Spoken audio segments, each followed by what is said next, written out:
नमस्कार, मैं हूं आपके साथ मयंक। आज 23 मार्च है, जंग का 24वां दिन और इन जंग के बीच में दो बेहद अहम खबरें आई हैं, एक अमेरिका से और एक ब्रिटेन से। देखिए, न्यूयॉर्क एयरपोर्ट बुरी तरह से दहल गया है और तस्वीरें आपने देखी होगी। एक बेहद रहस्यमय हालात में एक प्लेन जो है उससे एक फायर ट्रक टकरा जाता है और उसके बाद उसमें कई लोगों की मौत भी की खबरें हैं और कई लोग घायल हो गए। अब ये कैसे हुआ, इसको देख के सबको एक बार 9/11 की याद आ गई है फिर से, कि जिस तरह ट्रेड टावर में प्लेन घुसा था। अब इस तरह के सवाल पूछे जा रहे हैं, क्या ये ट्रक जानबूझकर इस प्लेन से टकराया गया और क्या ये ईरान का गुस्सा देखने को मिला है न्यूयॉर्क एयरपोर्ट पर। इस तरह के सवाल बार बार पूछे जा रहे हैं, हम इसका जवाब देने की कोशिश करेंगे। और दूसरा, लंदन में दिखाई दिया है ईरान का भयंकर गुस्सा और लंदन में इजरायलियों को, यहूदियों को निशाना बनाकर हमले शुरू हो गए। देखिए, सबसे पहले हम बात करते हैं न्यूयॉर्क की एयरपोर्ट पर जो कुछ हुआ। पहले मैं आपको एक बार खबर बताऊं कि ये खबर क्या थी। The incident involve air Canada flight 8646 operated by jazz aviation which had arrived for Montreal Trudeau international airport with nearly 80 passengers and crew on board. देखिए, खबर ये आती है कि कनाडा से एक फ्लाइट उड़ती है और वो उड़ के पहुंचती है न्यूयॉर्क एयरपोर्ट पर। न्यूयॉर्क एयरपोर्ट पर पहुंच के वो लैंड भी करती है।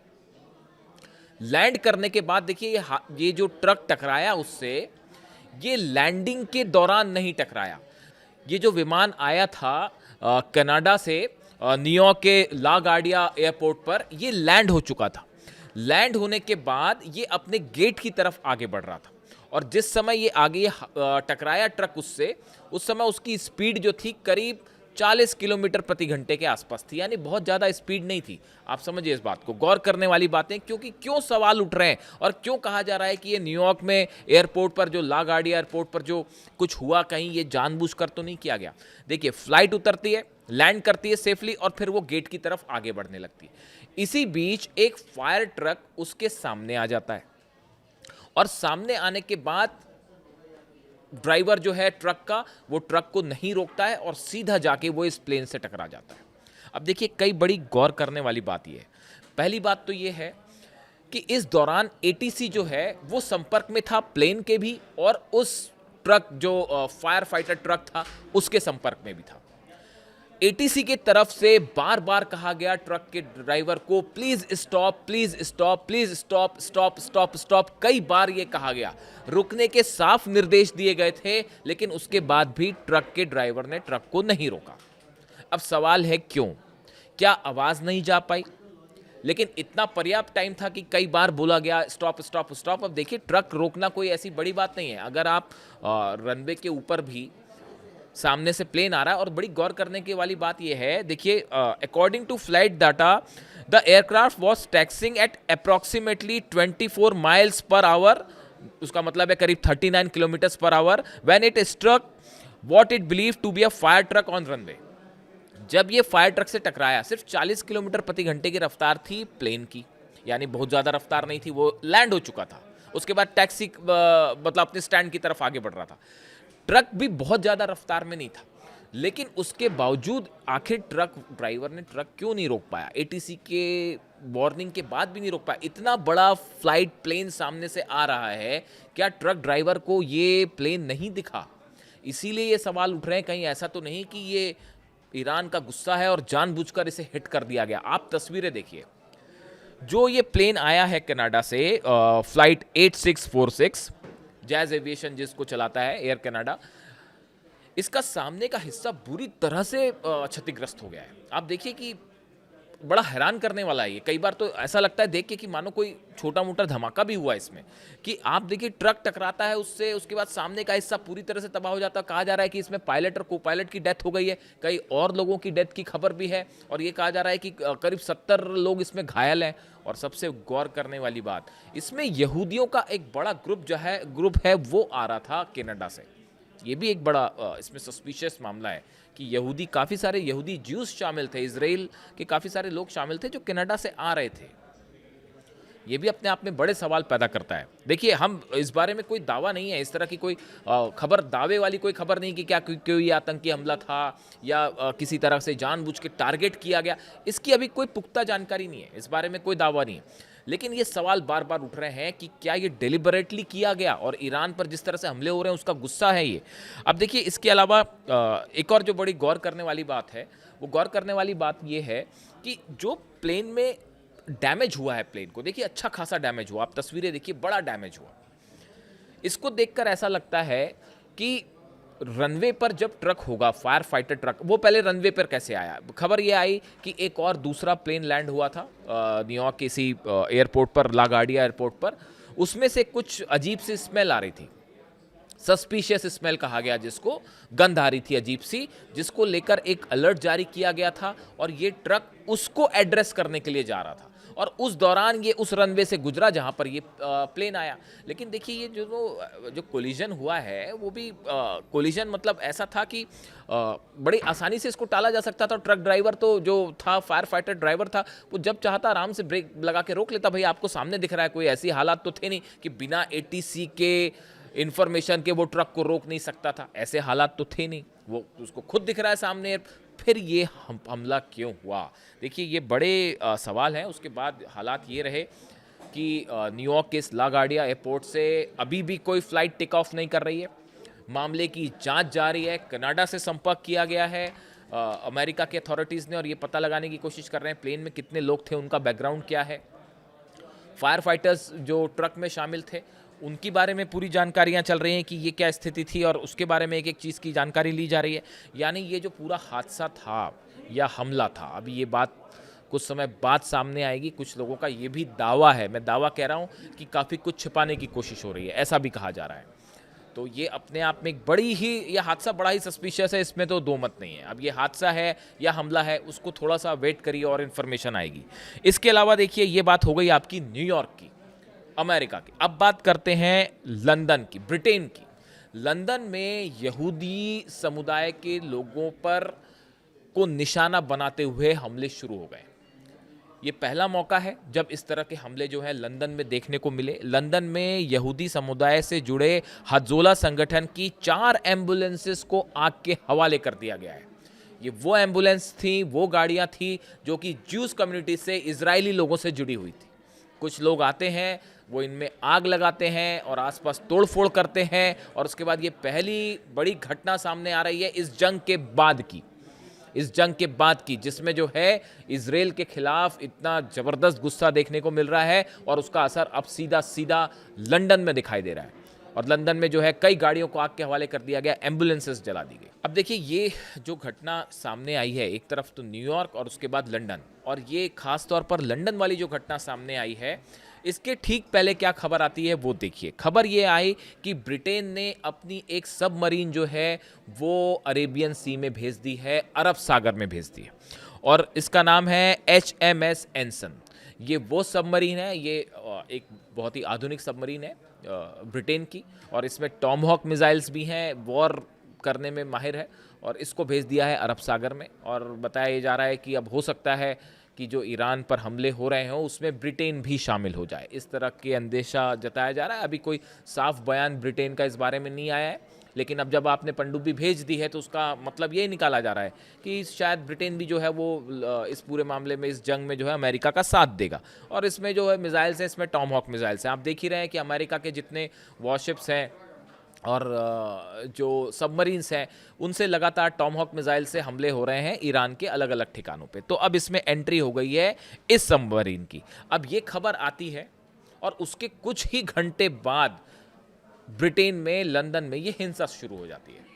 ये अपने आप में एक बड़ा अजीब सा कोइंसिडेंस है, आप इसको कोइंसिडेंस कहिए, या मीडिया में जैसी ये खबरें सामने आई कि सबमरीन ब्रिटेन ने भेज दी अपनी और सागर में है, उसके बाद से ये हमले शुरू हो जाते हैं, जिसको लेके अब पूरे इंग्लैंड में काफ़ी चिंता का माहौल है। क्या इस तरह के हमले और देखने को मिलेंगे? इसके अलावा देखिए, अगर हम वॉर की बात करें कि कहाँ कहाँ पर नए डेवलपमेंट हुए हैं, इजराइल में लगातार हमले जारी हैं। हम पिछले 12 घंटे की अगर बात कर लें, पिछले 12 घंटे में तेल अवीव पर लगातार मिसाइलें गिरी हैं। तेल अवीव सबसे बड़ा वो टारगेट है जो कि ईरान के टारगेट पे है, और लगातार मिसाइल्स गिर रही हैं। इसके अलावा आपने देखा डिमोना में जिस तरह से हमले हुए, इराद में जिस तरह से हमले हुए, ये सब के सब बैलिस्टिक मिसाइल्स हैं जो फायर की जा रही है। आप सब नाम ही जान ही रहे हैं उनका, खुर्रमशहर 4, सेजल। ऐसा लग रहा है मानो कि अब ईरान ने अपनी असली मिसाइल्स जो हैं वो निकालनी शुरू कर दी हैं, और जिससे बहुत बड़ी तबाही हुई है इजराइल में, और काफ़ी सारे लोगों की कैजुअलिटी, घायल होने की खबरें, अस्पताल भरे पड़े हैं, बिल्डिंग्स गिरने की तस्वीरें हैं वो सामने आनी शुरू हो गई हैं, आप वो देख सकते हैं। इसके अलावा एक बड़ी खबर ये भी है कि देखिए बेंजामिन नेतन्याहू की तरफ से एक बयान आया। बेंजामिन नेतन्याहू ये कह रहे हैं कि जिस तरह से ईरान हमले कर रहा है उससे अब लंदन भी निशाने पर है, ईरान के बर्लिन भी है, पेरिस पे भी है, और ये सब पे खतरा भी है। ये बयान किसका है? बेंजामिन नेतन्याहू का। ईरान नहीं कह रहा, ये इजराइल के प्राइम मिनिस्टर कह रहे हैं कि भाई लंदन भी खतरे में है, पेरिस भी खतरे में है, और बर्लिन भी खतरे में, जर्मनी भी खतरे में। अब इस बयान के 2 मायने निकाले जा रहे हैं। पहला मायना ये निकाला जा रहा है, नेतन्याहू इस बात की कोशिश कर रहे हैं कि भाई यूरोप भी हमारे साथ आ जाए, उनको एक प्रकार से डराने की कोशिश हो रही है। और ये चाहते हैं, बेंजामिन नेतन्याहू ये समझ चुके हैं कि इजराइल अकेला मुकाबला नहीं कर पा रहा। इजराइल तो छोड़िए, अमेरिका भी अकेले मुकाबला नहीं कर पा रहा। डोनाल्ड ट्रंप खुद मदद मांग रहे हैं सब देशों से कि आइए हमारी मदद करिए हॉर्मुज को खुलवाने में। तो ये बात अब साफ हो चुकी है, जंग के 22, 23, 24 दिनों में ये बात साफ हो गई है कि अमेरिका और इजराइल मिलकर मुकाबला नहीं कर पा रहे हैं ईरान का। ईरान भारी पड़ रहा है। अब ईरान को किसी तरह से अगर हराना है इस कोशिश में, तो उसके लिए यूरोप को भी शामिल करने की कोशिश है कि भाई लंदन भी आ जाए, ब्रिटेन भी आ जाए, जर्मनी भी आ जाए, और इटली भी आ जाए, और फ्रांस भी आ जाए, और मिल के हमला करो। यही एक चारा बचा है बस। तो इसीलिए इस तरह से भी एक्सपर्ट्स कह रहे हैं कि नेतन्याहू के इस बयान का एक मतलब ये भी है।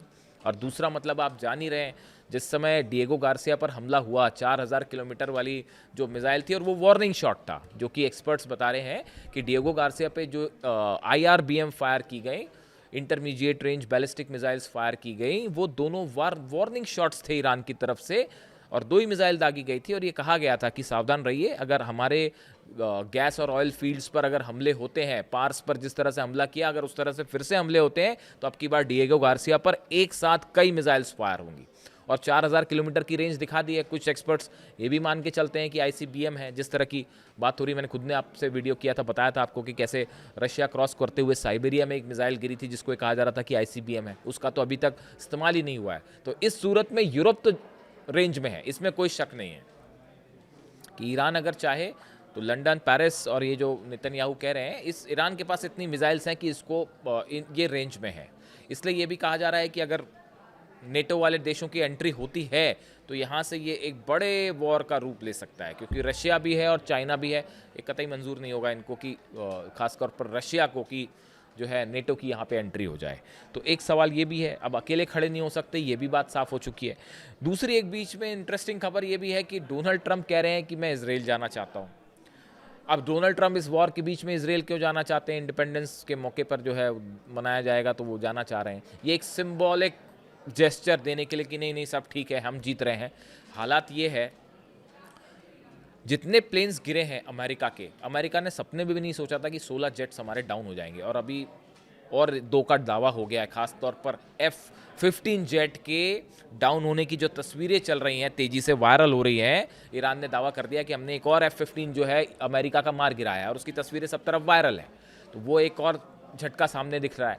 अरब देशों का क्या हाल है वो आप ही जान रहे हैं, लेकिन अरब देशों पर फिलहाल आप देखें, अगर पिछले 24 घंटे से हमले कम हुए हैं। आज भी ड्रोन स्ट्राइक्स हुई हैं, सऊदी में आज भी स्ट्राइक्स हुई हैं, अमेरिकन बेसिस पे हुई है। जिस तरह से 2-3 दिन पहले जिस तरह से हमले हो रहे थे, UAE हो, सऊदी हो, जॉर्डन हो, बहरीन हो, उन हमलों को थोड़ा सा कम किया ईरान ने, और पूरा निशाना साध दिया तेल अवीव पे। आप देखिए तेल अवीव में किस तरह से हमले हो रहे हैं, और पूरा तेल अवीव जल रहा है। डिमोना को लेकर भी सवाल उठ रहे हैं। बताया तो ये भी जा रहा है कि डिमोना में भी जो है ईरान ने जानबूझकर उस न्यूक्लियर प्लांट पे हमला नहीं किया, Shimon Peres nuclear research centre पर हमला नहीं किया, और ये भी वार्निंग शॉट था कि अगर इस पर मिसाइल मारी जाएगी तो वो रेडिएशन होगा जिसके बाद तो पता नहीं क्या होगा। अगर इजराइल के न्यूक्लियर सेंटर पर सीधे मिसाइल गिर जाए, खुर्रमशहर 4 या फतेह 2 गिर जाए, तो उसके बाद तो वो रेडिएशन होगा जिसके बाद तो फिर कोई इजराइल को भी नहीं बचा सकता, पूरे इलाके में भयंकर तबाही होगी।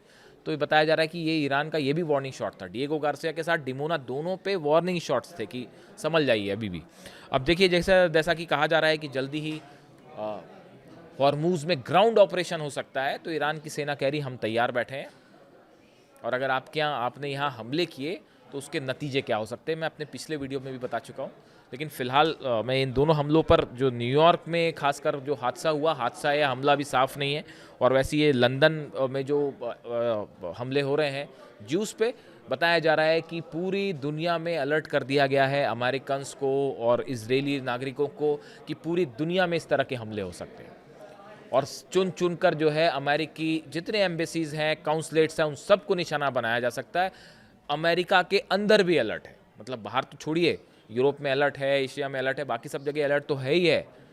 अमेरिका के अंदर भी अलर्ट है कि हमारे पे हमला हो सकता है, सावधान रहिए। तो ये तो हाल है अमेरिकन एयरपोर्ट्स का। कल रात को, बीती रात को ये हाल था कि 3-3, 4-4 घंटे पैसेंजर्स को वेट करना पड़ गया, क्योंकि सिक्योरिटी इतनी ज़बरदस्त चेक हो रही है कि कब कहाँ क्या हो जाए किसी को कुछ नहीं पता। यात्री बुरी तरह से परेशान है, लंबी लंबी क्यूज़ लगी हुई थी कल सब एयरपोर्ट पर। आप चाहे न्यूयॉर्क की बात करें, चाहे वाशिंगटन की बात करें, या जहाँ की भी बात करें आप, तो कुल मिला के हालात ये हैं कि अब ये जो वॉर है, ये कुछ घटनाओं के बाद अब ये इस जंग ने एक बड़ा रूप ले लिया है जिसमें अब कोई लिमिटेशन नहीं है, और हमले कहीं पे भी कभी भी हो सकते हैं। और जंग की वर्तमान स्थिति में ईरान जो है वो न सिर्फ हॉर्मूज़ को लेकर बल्कि पूरी वर्ल्ड इकॉनमी को लेकर भारी पड़ता दिखाई दे रहा है। जो भी अपडेट होगा आप तक पहुंचाऊंगा। Thank you so much.